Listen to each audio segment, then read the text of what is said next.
this ASMR video.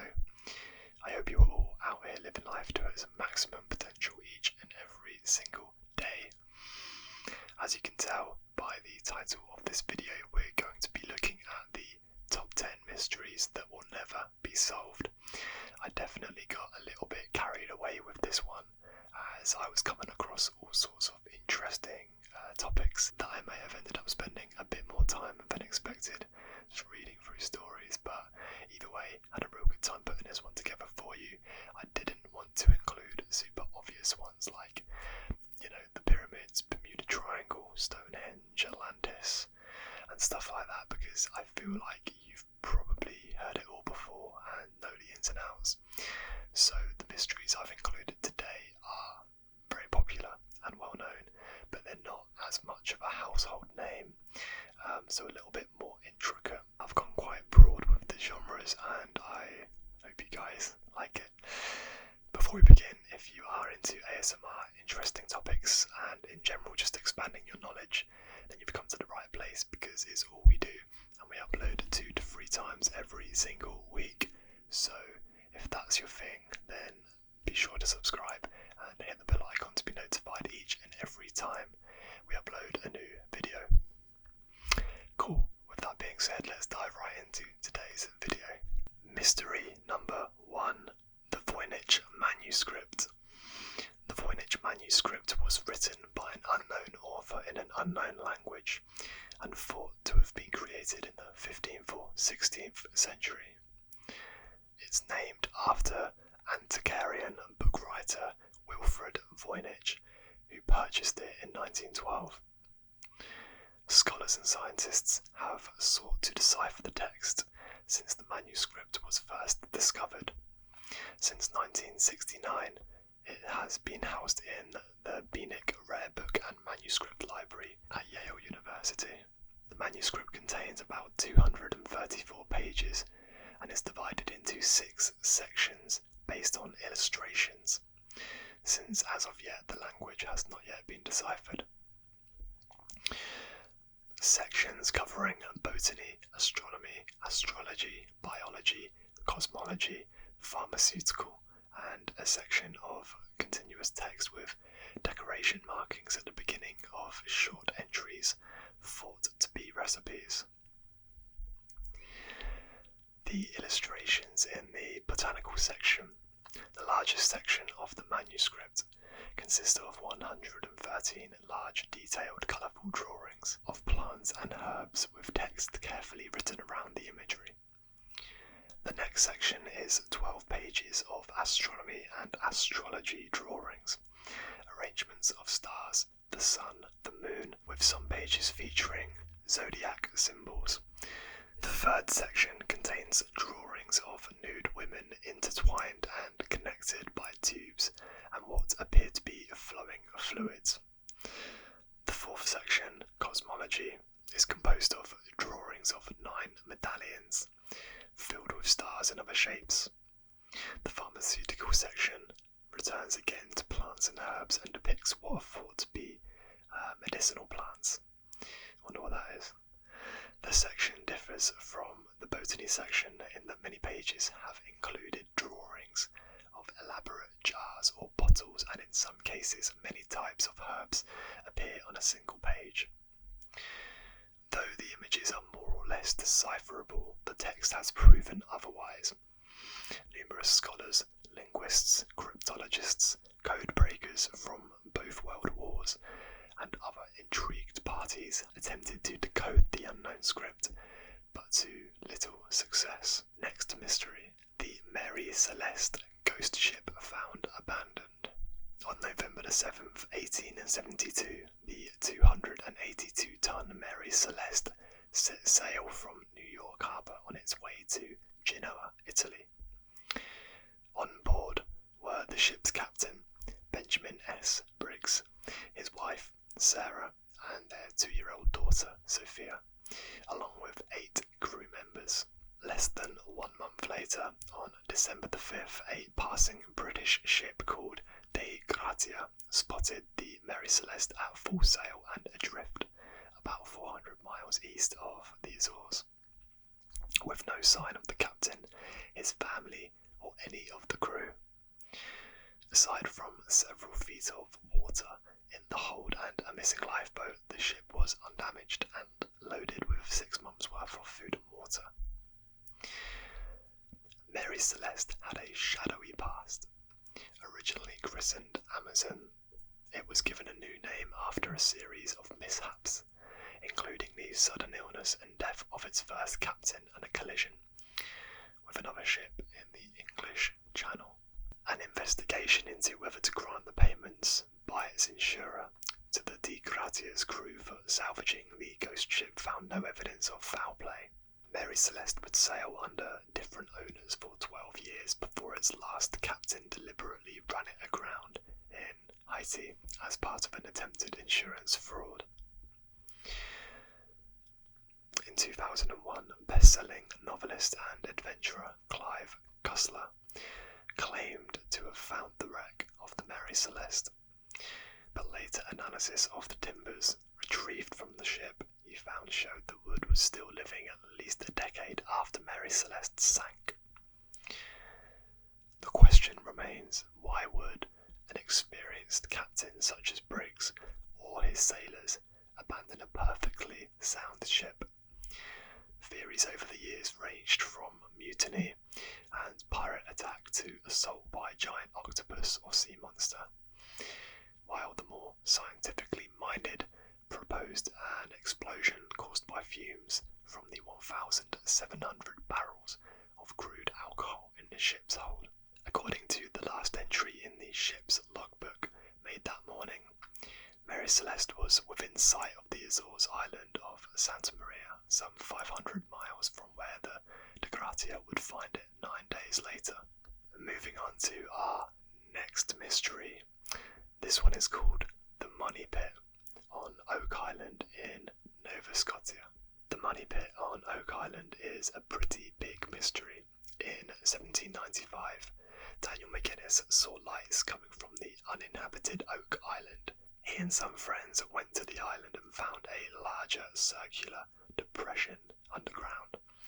So they started to dig and discovered layers of log platforms you could use to stand on the way down, each at 10 feet intervals.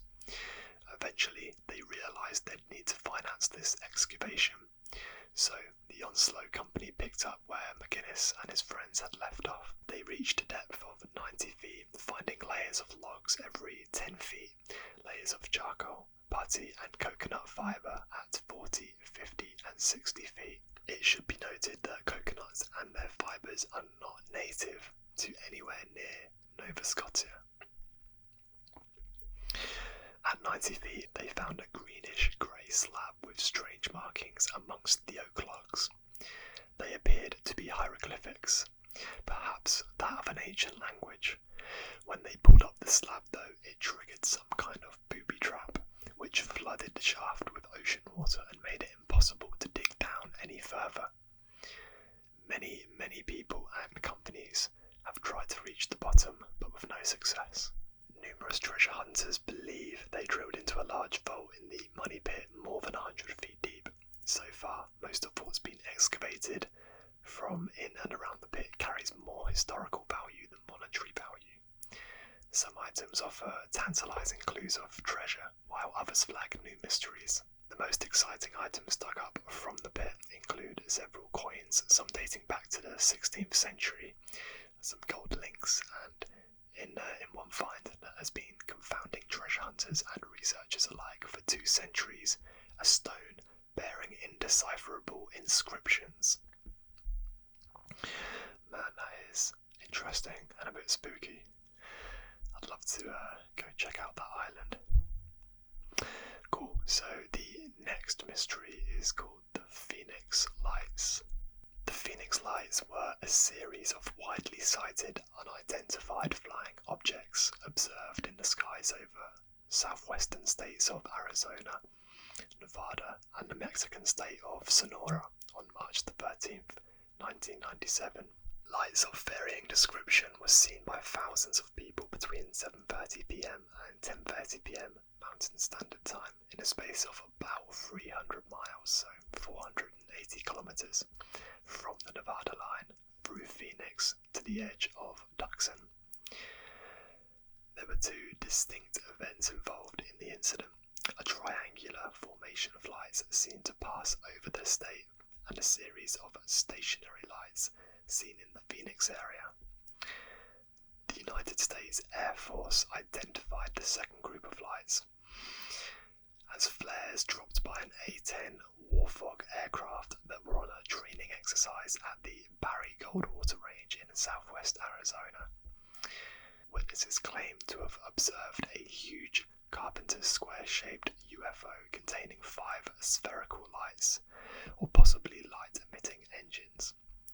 Fife Symington, the governor of Arizona at the time, years later said he witnessed the incident, describing the objects as being otherworldly. Imagery of the Phoenix lights falls into two categories: images of the triangular formation seen prior to 10 p.m. Mountain Standard Time in Prescott and Dewey, and images of the 10 p.m. Mountain Standard Time Phoenix event. Almost all known images are of the second and were produced using a variety of cameras available at that time. There are no known images taken by equipment designed for scientific analysis, nor are there any known images taken using high-powered optics or night vision equipment. Next mystery is known as the Nazca Lines. Now, this one's super interesting. The Nazca Lines are a collection of giant geoglyphs, designs or motifs etched into the ground, located in the Peruvian coastal plain about 250 miles, so 400 kilometers south of Lima, Peru. Created by an ancient Nazca culture in South America and depicting various plants, animals and shapes, the 2,000-year-old Nazca Lines can only be fully appreciated when viewed from the air, given their massive size. Despite being studied for over 80 years, the geoglyphs, which were designated a UNESCO World Heritage Site in 1994, are to this day still a mystery to researchers. There are 3 basic types of Nazca lines: straight lines, geometric designs, and pictorial representations. There are more than 800 straight lines on the coastal plain, some of which are 30 miles, so 48 kilometers long. Additionally, there are over 300 geometric designs, which include basic shapes such as triangles, rectangles, and trapezoids, as well as spirals, arrows, zigzags, and wavy lines. The Nazca people also created other forms such as humanoid figures, nicknamed the astronaut, hands, and some unidentifiable depictions. In 2011, a Japanese team discovered a new geoglyph that appears to represent a scene of decapitation, which, at about 4.2 meters long and 3.1 meters wide, is far smaller than other Nazca figures and not easily seen from aerial surveys. The Nazca people were known to collect trophy heads, and research in 2009 revealed that the majority of trophy skulls came from the same population as the people were buried with, rather than outside cultures, for example. In 2016, the same team found another geoglyph, this time one that depicts a 98-foot-long, so 30 meters, mythical creature that has many legs, spotted markings, and is sticking out its tongue. In 2018, Peruvian archaeologists announced that they had discovered more than 50 new geoglyphs in that region using drone technology to map the landmarks in an unprecedented detail. Alright guys, so we're getting there. Our next mystery you probably have heard of. I actually remember when it happened. It was on the television for quite a while, and that was the Malaysian Airlines flight, or the missing Malaysian Airlines flight, should I say. So, on March the 8th, 2014, Malaysia Airlines Flight 370 carrying 227 passengers and 12 crew members loses contact with air traffic control less than 1 hour after taking off from Kuala Lumpur, then veers off course and just disappears. Most of the plane and everyone on board are never seen again. The plane departed from Kuala Lumpur International Airport at 12:41 a.m. and was scheduled to arrive in Beijing Capital International Airport at 6:30 a.m. local time. However, at 1:07 a.m. the aircraft's last automated position report was sent, and at 1:19 a.m. what turned out to be the final voice message from the cockpit of the doomed jetliner was relayed to air traffic controllers. It went, "Good night, Malaysian 370, the final words. A message that suggested nothing out of the ordinary. About an hour after Flight 370 was scheduled to land in Beijing, Malaysia Airlines announced it was missing. Prior to the aircraft's mysterious disappearance, it had been flying seemingly without incident. There were no distress signals from the plane or reports of bad weather or technical problems. The ensuing search for Flight 370 initially was centred off the Gulf of Thailand, where the plane was travelling when radar contact was lost. Investigators looked into the possibility of terrorist involvement in the plane's disappearance after it was discovered that 2 passengers had been using stolen passports. However, this theory, at least in relation to the 2 men, was soon determined to be unlikely. The people on board Flight 370 represented 15 nations, with more than half the passengers from China and 3 from the United States. Then, on March the 15th, investigators said that satellite transmissions indicated Flight 370 had turned sharply off its assigned course and flown west over the Indian Ocean, operating on its own for 5 hours or even more. On March the 24th, Malaysia's Prime Minister announced the flight was presumed lost somewhere in the Indian Ocean with no survivors. As the search for the aircraft continued, with more than 24 nations, including the United States, participating in the effort, the mystery of how a commercial jetliner could vanish without a trace received global media attention. In June 2014, Australian officials involved in the investigation said radar records suggested Flight 370 likely was flying on autopilot hours before it ran out of fuel and crashed into the southern Indian Ocean. The officials did not publicly speculate about who put the plane on autopilot after it veered off course, and also why, although they did indicate it was possible the crew and passengers had become unresponsive due to hypoxia or oxygen loss sometime before the plane crashed. No explanation for what might have caused the oxygen deprivation was provided by officials. Meanwhile, other authorities suggested one of the pilots of the Flight 370 could have deliberately flown the aircraft into the Indian Ocean on a suicide mission, although there was no conclusive evidence to support this theory. Through 2015 and 2016, debris from the aircraft washed ashore on the western Indian Ocean, but the fate of Flight 370 remains a mystery to this day. Yeah, from my experience of watching news articles and reading about this incident at the time, the story kept changing. That's one thing I remember. They just kept changing the story, and for me that's a telltale sign that, I don't know, maybe something's being hidden. Who knows? I guess we'll never find out at this point, but oh well. Moving on to our next mystery, the Overtoun Bridge, Scotland. In Dumbarton, Scotland, there's an ornate 19th century bridge called the Overtoun Bridge, but its claim to fame is somewhat sinister. It's nicknamed the Dog Suicide Bridge. For decades dating back at least to the 1950s, dogs have been jumping from the Gothic-style bridge that crosses a 50-foot ravine. Many news outlets have reported on the bridge, and it's inspired at least one full-length book. Some reports set the numbers of flying furballs into hundreds, while others cite fewer. Numbers aside, there's no disputing that a lot of dogs have died, sadly, at this bridge, and no one knows exactly why. Sometimes dogs survive the fall, but suffer terrible injuries. Others perish soon after.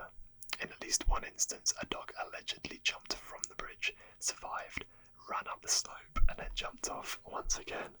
Oh my goodness, I shouldn't laugh, but what is going on? This begs the question, what on earth is going on? In 2010, animal behaviourist David Sands visited the bridge and concluded the dogs certainly were not killing themselves on purpose. He figured that since most of the dogs that jumped are long-nosed types with especially keen outdoor tracking skills, wild animal sense may be a trigger. Perhaps dogs can smell or see wild creatures scurrying below the bridge, and maybe the bridge's construction, which has tapered edges, might make it look like a safe, flat plane from a dog's point of view, all contributing to their confusion. Still, this part of the country is full of superstition, and some locals believe there are paranormal factors at work, driving the dogs to jump to their deaths. One theory is that a grieving widow, the White Lady of Overtoun, maintains a ghostly presence at the bridge, stirring the dogs into a death frenzy. Another, even darker take, harkens to a terrible event that occurred in 1994. It was that year that a 32-year-old father threw his own baby, who he believed was certainly the Antichrist, into the gorge below. The baby died the following day, and the father was declared insane and committed to an institution. God, they weren't wrong, that was dark. Apparently, in almost every case, they tend to jump from the same spot that the baby was thrown. Jesus Christ. Anyway, that brings us on to our next mystery of today's video. This one is named the Copper Scroll Message. While searching the hills of Qumran for a lost sheep, the Bedouin shepherd stumbled across the greatest find of the 20th century. Jerusalem, Israel, 1947. A Bedouin shepherd wandered the hills of Qumran in search of a missing sheep. He threw a stone into a cave, hoping to drive the lost sheep outside. Instead, the sound of shattered pottery drew the shepherd inside the cave. There, he stumbled across the greatest archaeological find of the 20th century, the Dead Sea Scrolls. In the years that followed, archaeologists found 11 caves and more than 900 documents at Qumran, but one scroll was different from all the rest. Instead of leather or parchment, it was made entirely of copper, and it could be the greatest treasure map in history. The Copper Scroll describes a hidden cache of gold and silver buried in more than 60 locations throughout Rizet. The Copper Scroll describes a hidden cache of gold and silver buried in more than 60 locations throughout Israel. The monetary value is close to 3 billion, but the historical value is priceless. The only place in ancient Israel with that much wealth was the Jewish temple. Stephen Fan is one of the editors of the Dead Sea Scroll. When asked the purpose of the scroll, an expert said, well, the Copper Scroll had to be written just immediately before the destruction of the temple. It actually fits the glove perfectly for these people known as zealots, who were the priestly group who were holding down the temple, who were keeping it from the Romans in the best way possible. Before they were massacred, they left things behind in caves here in Qumran. What if finding the treasures of the Copper Scroll did in fact lead to the Ark of the Covenant being found? What would be most dramatic is if in fact the treasures that are described in the Copper Scroll, and perhaps revealed more fully in the Key Scroll, are in fact from the Second Temple.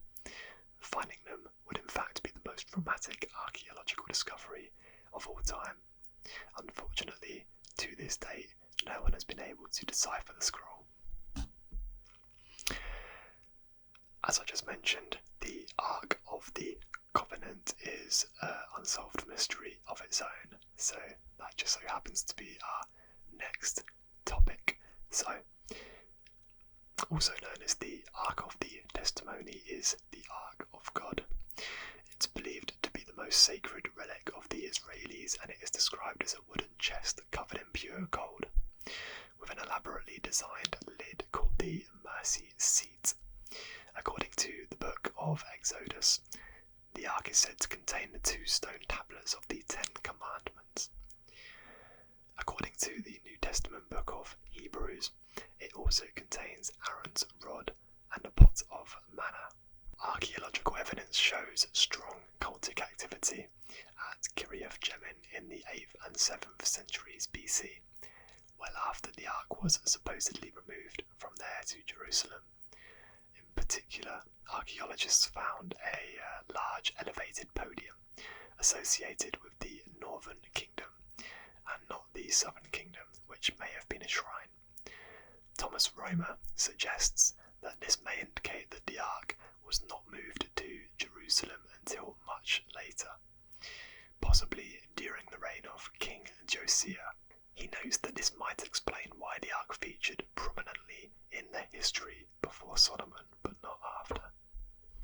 Some scholars believe the story of the Ark was written independently around the 8th century in a text referred to as the Ark narrative, and then incorporated into the main biblical narrative just before the Babylonian exile. Cool, awesome. If you're still with me, I appreciate it. Pick up yourself. Thank you very much. We're on to our next mystery now. This one's called the SS Orang Medan. Depending on which report is accurate, a curious radio message was received by numerous ships travelling along the Straits of Malacca, situated around Sumatra and Malaysia, in June 1947 or as late as February 1948. At the same time, the origins of this message and SOS were not known. The message itself was divided into 2 parts, separated by Morse code that could not be deciphered. Those that received this message insisted that the transcript went: "All officers, including the captain, are dead, lying in chat room and bridges, possibly whole crew dead. I die." Nothing else was transmitted after this chilling conclusion. 2 ships, both American, picked up the message and felt compelled to investigate. With the help of British and Dutch listening posts, the coordinates of the vessel thought to be transmitting were triangulated. It was the Dutch freighter SS Orang Medan. An American merchant ship, the Silver Star, was sent to the coordinates. Given the content of the distress calls, the captain of the Silver Star wasted no time in navigating to the new heading. Several hours later, the lookout on the board of the Silver Star spotted a stricken Orang Medan. Even as the rescue ship pulled up alongside, no signs of life could be seen visually. All efforts to contact the crew failed, forcing the captain of the Silver Star to organise a search party. The moment that the search party boarded, it was obvious that the messages were horribly accurate. Corpses of the Dutch crew littered the decks of the Orang Medan. The victims' eyes were wide with horror, and their faces lay twisted in sheer terror. Their arms had tried to fight off something. Not even the ship's dog escaped the terror of whatever had taken the place. The canine was discovered to be in the midst of gnarling at the cause. The captain was found, as one might have expected, on his bridge. The remainder of the bridge officers were not found. The canine was discovered to be in the midst of snarling at the cause. The captain was found, as one might have expected, on his bridge. The remainder of the bridge officers were found in the wheelhouse or chart rooms. The radio operator, who presumably sent the message, was found at his station. The engineering crew was also found at their stations with precisely the same expressions on their faces. During the search efforts, the rescue party noticed several things that struck them as odd. The local temperature was in excess of 100 degrees Fahrenheit, but members of the team felt an ominous chill coming from somewhere. Another mystery was the conditions of the victims. All of them had suffered, but none had any injuries to note. They were also decaying quicker than they should have. The ship itself didn't appear to have suffered any damage. When the party returned to the Silver Star, they quickly decided to tow the Orang Medan for salvage. It was only when they tethered the ships together that they discovered smoke below the decks, specifically in the number 4 cargo hold. Within seconds after they severed the tow rope, the Orang Medan exploded. The sheer force lifted it out of the water before it sank to the sea floor. The first official mention of the incident came from the United States Coast Guard in May 1952. In addition to the witness testimony of the state of the crew members, the account added grim details, saying, their frozen faces upturned to the sun, staring as if in fear. The mouths were gaping, open eyes, staring. Wow, that reminds me a little bit of the series that came out not too long ago, 1899. I don't know if you guys have seen that. Really good series. You should definitely watch it if you're into that kind of stuff. Awesome. So that brings us on to our final mystery of the day, which is the Tau hum. In the small town of Tau, New Mexico, there is a certain buzz often heard on the horizon that can be compared to the sound of a distant diesel engine. Although it can be heard by the naked ear, various sound detection devices are not able to pick it up. This is known as the Tau hum, and to this day, no one knows how the sound is being created. Tau is a small town in north-central New Mexico. To a passerby, it might not seem all that different from any other quiet American town. Listen carefully though, and you may find that Tau isn't so quiet at all. Since the early 1990s, some residents and visitors of Tau have reported hearing a low-frequency buzzing or rumbling noise. The Tau hum has been described as a faint droning sound, similar to a diesel engine idling in the distance. It's a miserable noise for those that can hear it. It never stops, interferes with sleep, and is more noticeable at night and indoors. The hum became so bothersome to Tau residents that in 1993, locals voiced their concerns about it to a congress. A public study was conducted to examine what could be going on. Residents were interviewed and various sound detection instruments were placed around the town, but no one was able to pick up anything. So, what really is causing this mystery hum? Well, it's important to remember that the sound is all around us. Most of it goes unnoticed until we start paying attention to it, and there are easily hundreds of possible explanations. Most researchers do feel fairly certain that the hum is real, though there is no consensus on a direct cause. Industrial equipment is often the first suspected source of the hum. Other possible explanations include high-pressure gas lines, electrical power lines, and wireless communication devices. There is also a theory that the hum could be the result of the low-frequency electromagnetic radiation, which is only audible to some people. Other environmental factors have also been blamed, including seismic activity like microseisms, which are very faint, low-frequency tremors that can be generated by the action of ocean waves.